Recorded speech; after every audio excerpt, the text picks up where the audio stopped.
உங்கள் சத்யாவில் இப்பொழுது ஆடி அதிரடி தள்ளுபடி.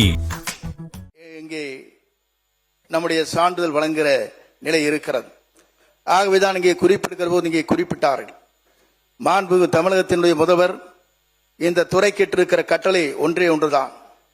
26 வகையான சான்றிதழ்களை 15 நாட்களுக்குள் முடிக்கப்பட வேண்டும் என்பதுதான் அவருடைய தலையாய கடமையாக இருந்து அந்த பணிகளை ஆற்றிடல் வேண்டும் என்று உத்தரவு வழங்கியிருக்கிறார்.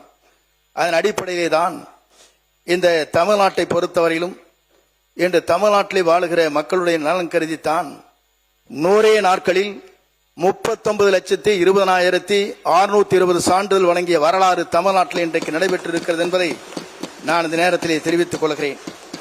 கனிவள பாதுகாப்பு, மணல் கடத்தல் போன்ற இந்த பணிகளை ஆற்றுகிற போது வருவாய்த்துறை அலுவலர்களுக்கு ஏற்படுகிற இடர்பாடுகள், அதே நேரத்தில் உயிர் சேதங்கள், இதை தடுக்க வேண்டும் என்று நீண்ட நெடுங்காலமாக வருவாய்த்துறையில் இருக்கிற அலுவலர் பெருமக்கள் வேண்டுகோள் வைத்துக் கொண்டிருக்கிறார். அதற்கும் இந்த அரசு உடனடியாக நடவடிக்கை மேற்கொள்வதற்காக அறிவிப்பிலே அதை வெளியிட்டிருக்கிறோம் என்பதை நான் இந்த நேரத்திலே மகிழ்ச்சியோடு நான் தெரிவித்துக் கொள்கிறேன். உழவர் பாதுகாப்பு திட்டம் என்பது இன்றைக்கு உழவர்கள் இன்றைக்கு உழுது கொண்டிருக்கிற விவசாயியுடைய நலன் கருதித்தான் 100 நாட்களில் 17,320 பேர்களுக்கு பயனடையும் வகையில் 2 மடங்கு சாதனைகள் இன்றைக்கு தமிழ்நாட்டிலே படைக்கப்பட்டிருக்கிறது என்பதை நான் இந்த நேரத்திலே தெரிவித்துக் கொள்கிறேன்.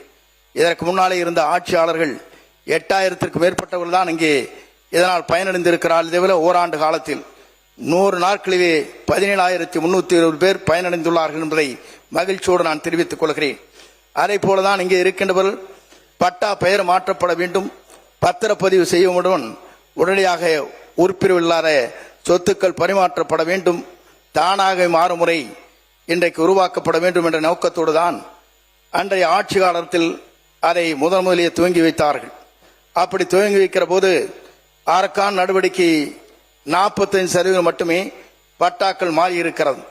ஆனால் அந்த மாற்றங்கள் போதாது என்ற முறையிலே தான் புதிய நம்முடைய திட்டத்தின் அடிப்படையில் இன்று அதன் மாற்றங்கள் செய்யப்பட்டதன் மூலமாக இன்று பத்திரப்பதிவு செய்து அதிலே ஆன்லைன் மூலமாக வெளியிட்ட உடனேயே அனைவருக்கும் பட்டா கிடைக்கின்ற அளவிற்கு 80% என்ற நிலையை ஏதுதான் எங்களுடைய தலையாய கடமை என்ற முறையில் அந்த பணிகளை நாங்கள் இன்றைக்கு ஆற்றி வருகிறோம்.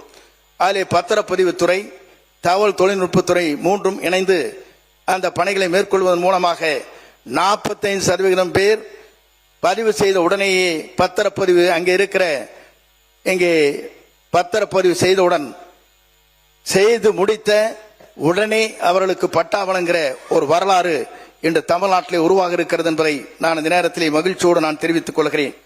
அதே போல சமூக பாதுகாப்பு திட்டம் என்ற திட்டம் நீண்ட நெடுங்காலமாக நடந்து கொண்டிருக்கிற திட்டம்.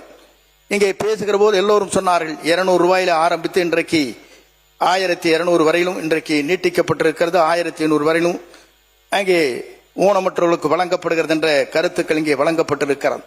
அதன் அடிப்படையிலே தான் இங்கே கேட்கின்ற போது நான் இங்கே குறிப்பிட்டேன் 35,60,000 பேர்கள் உதவித்தொகை பெற்று வருகிறார்கள்.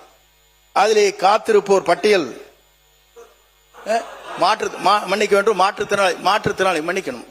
மாற்றுத்திறனாளிகள் சாரி. ஆகவேதான் அந்த பணிகளை நாங்கள் ஆற்றுகிற போது 100 நாட்களிலே 64,322 பேர் பயனடைந்துள்ளார்கள் என்று நான் குறிப்பிடுகிற போது இங்கே கேட்டார்கள். அதற்கு ஒன்றை சொல்ல விரும்புகிறேன். இன்றைக்கு இங்கே இருக்கிற சமூக பாதுகாப்பு திட்டத்தில் கிடைக்கின்ற நிலை 1000 ரூபாய். ஆனால் மக்கள் விரும்புவது வேறு. ஆகிய மாற்றங்கள் மாறி இருக்கிறதே தவிர நாங்கள் கொடுக்கப்படுகிற தொகை இன்னும் 17,000 பேர்களுக்கு வழங்குவதற்கு வாய்ப்புகள் இருக்கிறது. அந்த வாய்ப்புகள் நீங்கள் பயன்படுத்திக் கொள்ள வேண்டும் என்று இந்த நேரத்திலே நான் தெரிவித்துக் கொள்கிறேன். ஆகவே இந்த துறையை பொறுத்தவரையிலும் இன்றைக்கு சிறப்பான முறையில் இந்த பணிகளை சீரோடும் சிறப்போடும் செய்து வருகிறது என்பதை நான் இந்த நேரத்திலே மகிழ்ச்சியோடு நான் தெரிவித்துக் கொள்கிறேன். இயற்கை பேரிடர் என்று சொல்லுகிற போது இதற்கு முன்னாலே பேசிய அனைத்து உறுப்பினரும் இங்கே குறிப்பிட்டார். குறிப்பிடுவது மட்டுமல்ல, இங்கே இருக்கின்ற ஒரு உறுப்பினருடைய எண்ணங்கள் என்ன இருக்கிறது என்று சொன்னால் ஏறத்தாழ 50 மாவட்டங்கள் பிரிக்கப்பட வேண்டும் என்று கருத்துக்கள் இங்கே கொடுக்கப்பட்டிருக்கிறது. 20 வட்டங்கள் பிரிக்கப்பட வேண்டும் என்ற நோக்கம் இங்கே குறிப்பிடப்பட்டிருக்கிறது. ஆனால் திராவிட முன்னேற்ற கழக ஆட்சியில் மாவட்டங்கள் பிரிக்கப்படவில்லை, கோட்டங்கள் பிரிக்கப்படவில்லை, தாலுகா வட்டங்கள் மட்டும்தான் பிரிக்கப்பட்டதை தவிர நம்முடைய ஆட்சியில் இப்போதுதான் 100 நாட்கள் துவங்கி இருக்கிறது.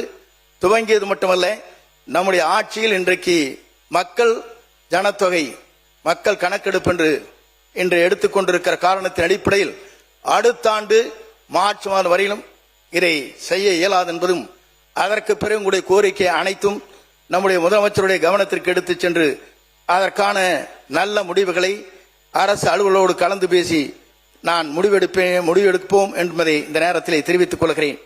அதே நேரத்தில் இயற்கை இடர்பாடுகளை பொறுத்தவரையிலும் நமக்கு நன்றாக தெரியும். எல்லினோ என்று சொல்லப்படுகிற இன்றைக்கு பல பேர் இன்றைக்கு அதிலே அச்சம் ஏற்பட்டுக் கொண்டிருக்கிறது. இதை எப்படி செயல்படுத்துவது என்ற முறையிலே தான் இந்த அரசு பல்வேறு நடவடிக்கை மேற்கொண்டு வருகிறது. அதே நேரத்தில் கூடுதல் தலைமைச் செயலாளருடைய மற்றும் வருவாய் நிர்வாக ஆணையர் தலைமையில் ஒரு 7 பேர் கொண்ட குழு உருவாக்கப்பட்டிருக்கிறது. இந்த குழு இன்றைக்கு 2வது கூட்டமாக கூட்டங்கள் நடைபெற்றிருக்கிறது. அந்த கூட்டத்தின் வாயிலாக ஒவ்வொரு துறைகளும் என்னென்ன பணிகளை ஆற்றிடல் வேண்டும், சென்னை மாநகரத்தை போன்ற பகுதிகளில் இது போன்ற வெள்ளம் வருகிற போது, புயல் வருகிற போது, அதே நேரத்தில் மக்களை எப்படி பேணி காக்கப்பட வேண்டும் என்ற நோக்கத்தோடு தான் இந்த பணிகளை நாங்கள் சீரோடும் சிறப்போடும் நடத்தி காட்டுவோம் என்பதை நான் இந்த நேரத்திலே தெரிவித்துக் கொள்கிறேன். அத்தனை பேருடைய ஆலோசனை பெற்று எந்த முறையிலே அதை பணியாற்றினால் இது போன்ற நிலைகளை மாற்ற முடியும் என்பதையும் ஆய்ந்து அந்த பணிகளை நாங்கள் மேற்கொள்ள இருக்கிறோம். அதே போலதான் இங்கே குறிப்பிடுகிற போது சொன்னார், வெப்பலைகள் இன்றைக்கு மாறிக்கொண்டிருக்கிறது. உலக நாடுகளிலே பார்க்கின்ற போது ஏசி இல்லாத நாடுகளிலே கூட இன்றைக்கு ஏசி மாட்டிக் கொண்டிருக்கிற நிலை இருக்கிறது. இதையெல்லாம் நான் எதற்காக குறிப்பிடுகிறேன் சொன்னால், இயற்கையின் மாற்றங்கள் மூலமாக எல்லினோ போன்ற இது போன்ற நிலைகள் எப்படி வரப்போகிறது என்பது அச்சம் ஏற்பட்டுக் கொண்டிருக்கிறது. இதையெல்லாம் மனதிலே வைத்துக் கொண்டுதான் வெப்பலைகளில் ஏற்படும் நோய்களால் என்னென்ன வரப்போகிறது என்பதை உணர்ந்து இங்கே அறிவுரை வழங்க இருக்கிறார்.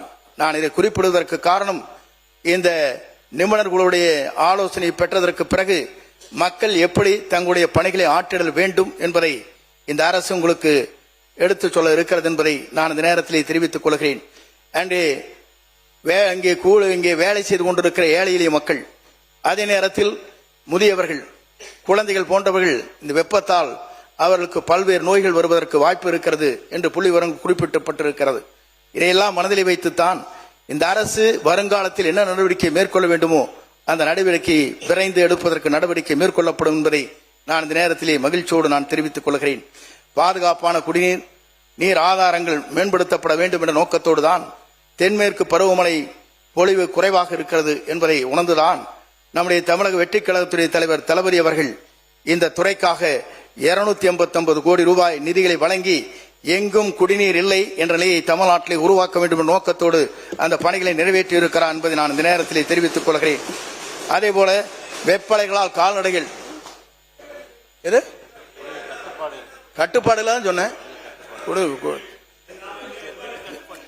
இல்ல, கட்டுப்பாடு இல்லாம சொன்ன இல்ல என்ன இல்ல குடிநீர் பற்றாக்குறை இல்லாமல் அப்படித்தானே சொன்னேன். நீங்க ஆளுக்கு ஒண்ணு சொல்லிட்டு கூடாது. எப்பா ஓ எப்பா அறநிலையத்துறை கொஞ்சம் அமைதியா இருங்க. நீங்க இல்ல அவர் எப்படியும் டைவர்ட் பண்ணணும்னு பாக்குறாரு. அவருடைய வேலையே அதுதான் எப்பவுமே. குடிநீர் தட்டுப்பாடு இல்லை, தட்டுப்பாடு இல்லாமல் இருப்பதற்கு அதுவும் சொன்னாங்க. ஆகவேதான் நம்முடைய அரசை பொறுத்தவரை இந்த பணிகளை மேற்கொண்டு வருகிறது என்பதை நான் இந்த நேரத்திலே தெரிவித்துக் கொள்கிறேன். அதேபோல கால்நடையை பாதிக்கக்கூடாது என்ற முறையிலே தான் கால்நடைகளுக்கு தீவனங்கள், குடிநீர் போன்ற வசதிகளை செய்வதற்காக 10 கோடி ரூபாய் நிதிகளை ஒதுக்கி இருக்கிறார் என்பதையும் நான் இந்த நேரத்திலே தெரிவித்துக் கொள்கிறேன். அதேபோல இந்த இருக்கின்ற காலி பணியிடங்களை பற்றி இங்கே குறிப்பிட்டார். நான் ஒன்றை சொல்ல விரும்புகிறேன். 3 லட்சம் பேர் காலி பணியிடங்கள் இருந்திருக்கிறது. காலி பணியிடங்கள், அந்த பணியிடங்களை பொறுத்தவரையிலும் முந்தைய ஆட்சி காலத்தில் நீங்கள் அங்கே காலி பணியிடங்களை நிரப்புவது எவ்வளவு என்று சொன்னால் 25% தான் நிரப்பி இருக்கிறீர்களே தவிர இன்றைக்கு இவ்வளவு காலி பணியிடங்கள் இருக்கிறது என்று நீங்கள் இங்கே பேசிக் கொண்டிருப்பது என்பது வேதனைக்குரிய ஒன்றாக இருக்கிறது. ஏனென்று சொன்னால் எங்களுடைய அரசு பொறுப்பேற்றதற்கு பிறகு காலி பணியிடங்களே இல்லை என்ற நிலையை 3 ஆண்டு காலத்திலே நிறைவேற்றி காட்டும் என்பதை நான் இந்த நேரத்திலே தெரிவித்துக் கொள்கிறேன். ஏனென்று சொன்னால் ஆண்டுதோறும் எவ்வளவு பேரை பணியிலே அமர்த்தலாம் என்ற நிலையை அரசு நடவடிக்கை மேற்கொண்டு வருகிறது. ஆகவே இந்த அரசை பொறுத்தவரையிலும் நம்முடைய முதலமைச்சரை பொறுத்தவரையிலும் எல்லா துறையிலும் சரியான முறையில் செயல்படுத்த வேண்டும் என்ற நோக்கத்தோடு தான் இந்த பணிகளை மேற்கொள்ள இருக்கிறார் என்பதையும் நான் இந்த நேரத்திலே தெரிவித்துக் கொள்கிறேன்.